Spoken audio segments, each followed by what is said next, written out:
जे स्वतः माणिकराव कोकाटे यांच्यावरती उपचार करत आहेत आणि सोबतच कार्डिओलॉजिस्ट देखील डॉक्टर आहेत. सर, पहिला मी तुमच्या इथे येते. नेमके ह्या 3 दिवसामध्ये माणिकराव कोकाटे यांच्यावरती काय काय आपण उपचार केलेले आहेत आणि आता सध्या त्यांचे रिपोर्ट्स, जे मेडिकल रिपोर्ट्स आलेले आहेत त्या अनुषंगाने भविष्यामध्ये इतर पुढे आता त्यांना नेमकी कसली ट्रीटमेंटची गरज लागणार आहे? सर्व महत्त्वाची गोष्ट ही आहे की त्यांचा आज एंजिओग्राफी झालेला आहे, जे डॉक्टर सुरेश विजननी केलं आहे. आणि त्यात असं माहिती पडलं आहे की त्यांना 4 ब्लॉकेजेस आहेत. तर त्यात डॉक्टर सुरेश विजननी जे बेस्ट ऑप्शन आहे ते त्यांना दिलं आहे. ते त्याच्याबद्दल तुमच्याशी बोलणार. आणि ते आहे सर्वात पहिले म्हणजे बायपास करावं.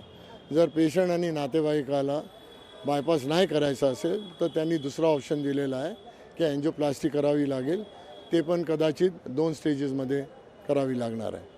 सर, एक थोडक्यात आम्हाला सांगा, जेव्हा माणिकराव कोकाटे लीलावतीमध्ये आले तेव्हा त्यांची प्रकृती कशी होती, नेमके किती वाजता ते आले होते आणि त्यानंतर आपण आत्तापर्यंत त्यांना काय उपचार दिलेले आहात? ते परवाच्या दिवशी 1-2:30 वाजता आले होते.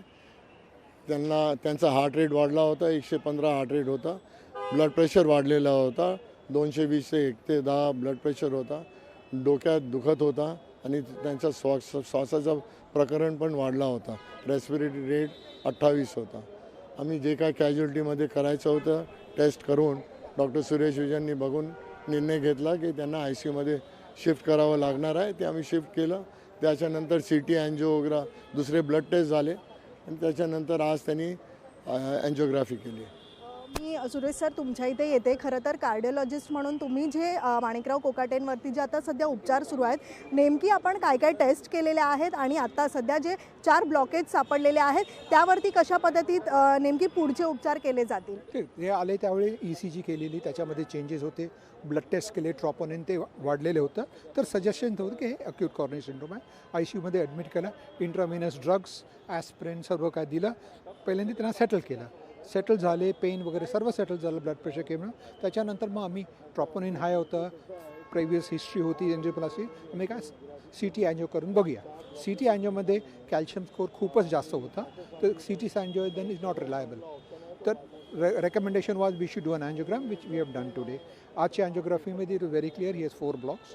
One is 100%, 2 are 90%, one is 70%. So clearly he requires something to be done. My opinion is it should be a bypass surgery for him. I have recommended that to him strongly. He does not appear to be very keen, but I said think over it, discuss with your family and let us know, and then we'll plan whatever rest of there. If he doesn't want surgery, then of course I'm more than willing to do the angioplasty, which can be done. It's not, but the first choice is bypass. Sir, किती वाजता आज angiography करण्यात आली?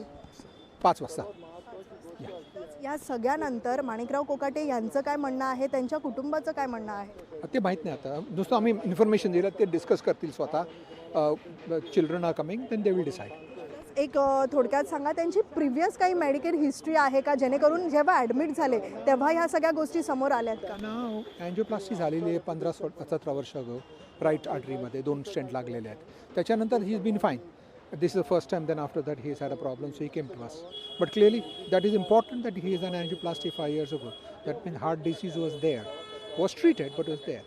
So that's why that of course makes us a little more cautious in terms of managing him, in treating him, and more aggressive about what to do. साधारणतः किती लवकर ही treatment करावी लागेल असा तुमचा अंदाज आहे? कारण It should be done in the next week. साधारण अंदाज काय सांगताय? But त्यांच्यावर ते डिसिजन देते, मग आम्ही सुरू करू. त्यांचं डिसिजन असेल बायपास करायचं, आम्ही सर्जनला बोलू, फिक्स करू स्लॉट्स, हे सर्व कर. त्याला टाईम लागतात, 2-3-4 दिवस लागतात. त्यांनी डिसाईड केलं बाय एंजिओप्लास्टी करायची, बायपास तर आम्ही उद्या करू शकतो, सोमवारी करू शकतो. ह्या सगळ्यामध्ये त्यांची समजा आता एंजिओग्राफीनंतर एंजिओप्लास्टीची इच्छा असेल किंवा इतर आणखीन काही ट्रीटमेंट जसं तुम्ही सांगितलं, साधारण ह्याच्यासाठी किती वेळ जाईल आणि त्यांना बरं होण्यासाठी किती वेळ जाईल? हॉस्पिटलमध्ये समजा एंजिओप्लास्टी केली तर आठवडाभर तर राहणारच. बायपास केलं तर जास्त टाईम लागणार. बायपास केलं तर त्यांना रिकव्हरीला 3 महिने लागतील. एंजिओप्लास्टीमध्ये 1-2 आठवड्यामध्ये नॉर्मल होतात. खूप धन्यवाद सर. तर हे होते cardiologist sir Suresh Vijayan.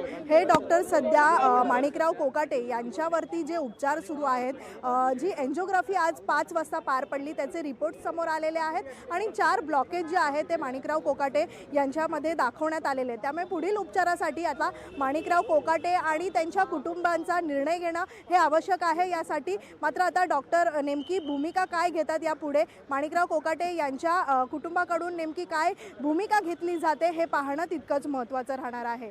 Video journalist यशसह Meenakshi Mhatre, लोकशाही मराठी, मुंबई.